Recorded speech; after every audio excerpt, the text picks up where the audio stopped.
જમ્મુ કાશ્મીરના પહેલગામ ખાતે ગઈકાલે આતંકવાદીઓએ જે હુમલો કર્યો હતો, જેમાં 27 લોકોના મોતના સમાચાર સામે આવ્યા હતા. તેમાંનો એક યુવક હતો સુરતનો. જી હા, દ્રશ્ય જોઈ શકાય છે. સુરતના મોટા વરાછા વિસ્તારમાં મૂળ અમરેલીનો રહેવાસી એવો શૈલેષ પરિવાર સાથે આ જ મકાનમાં રહેતો હતો, પણ 1 વર્ષ પહેલાં તે કામ ધંધાની શોધમાં મુંબઈ ખાતે જઈને સ્થાયી થયો હતો. કહી શકાય કે શૈલેષનો આજે જન્મદિવસ હોવાની વિગતો સામે આવી રહી છે અને જન્મદિવસ ઉજવવા માટે પરિવાર સાથે જમ્મુ કાશ્મીર પહોંચ્યો હતો. પણ એને ક્યાં ખબર હતી કે જન્મદિવસની તૈયારી કરતા તેના પરિવારને જન્મદિવસના આગલે દિવસ મોતના સમાચાર સામે મળશે. ખાસ કરીને પરિવારના અમુક લોકો પહોંચ્યા છે પહેલગામ ખાતે તેનો મૃતદેહ લેવા માટે, અને બપોર બાદ એટલે કે મોડી સાંજ થતાં શૈલેષનો મૃતદેહ સુરત લાવવાની શક્યતા છે, જેને લઈને પરિવાર અને તંત્ર વચ્ચે આ બાબતે ચર્ચા ચાલી રહી છે કે તેનો મૃતદેહ મુંબઈ લઈ જવો કે પછી સૌરાષ્ટ્ર, ક્યાં સુરત. આ તમામ ચર્ચાઓ વચ્ચે કહી શકાય કે શૈલેષના મોતના સમાચારને લઈને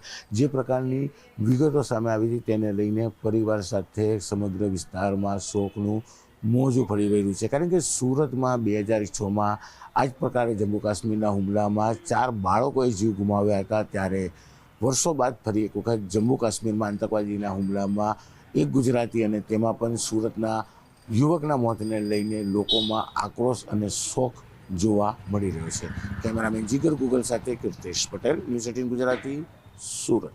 જમ્મુ કાશ્મીરના પહેલગામ ખાતે ગઈકાલે આતંકવાદીઓએ જે હુમલો કર્યો હતો, જેમાં 27 લોકોના મોતના સમાચાર સામે આવ્યા હતા. તેમાંનો એક યુવક હતો સુરતનો. જી હા, દ્રશ્ય જોઈ શકાય છે. સુરતના મોટા વરાછા વિસ્તારમાં મૂળ અમરેલીનો રહેવાસી એવો શૈલેષ પરિવાર સાથે આ જ મકાનમાં રહેતો હતો, પણ 1 વર્ષ પહેલાં તે કામ ધંધાની શોધમાં મુંબઈ ખાતે જઈને સ્થાયી થયો હતો. કહી શકાય કે શૈલેષનો આજે જન્મદિવસ હોવાની વિગતો સામે આવી રહી છે અને જન્મદિવસ ઉજવવા માટે પરિવાર સાથે જમ્મુ કાશ્મીર પહોંચ્યો હતો. પણ એને ક્યાં ખબર હતી કે જન્મદિવસની તૈયારી કરતા તેના પરિવારને જન્મદિવસના આગલે દિવસ મોતના સમાચાર સામે મળશે. ખાસ કરીને પરિવારના અમુક લોકો પહોંચ્યા છે પહેલગામ ખાતે તેનો મૃતદેહ લેવા માટે, અને બપોર બાદ એટલે કે મોડી સાંજ થતાં શૈલેષનો મૃતદેહ સુરત લાવવાની શક્યતા છે, જેને લઈને પરિવાર અને તંત્ર વચ્ચે આ બાબતે ચર્ચા ચાલી રહી છે કે તેનો મૃતદેહ મુંબઈ લઈ જવો કે પછી સૌરાષ્ટ્ર, ક્યાં સુરત.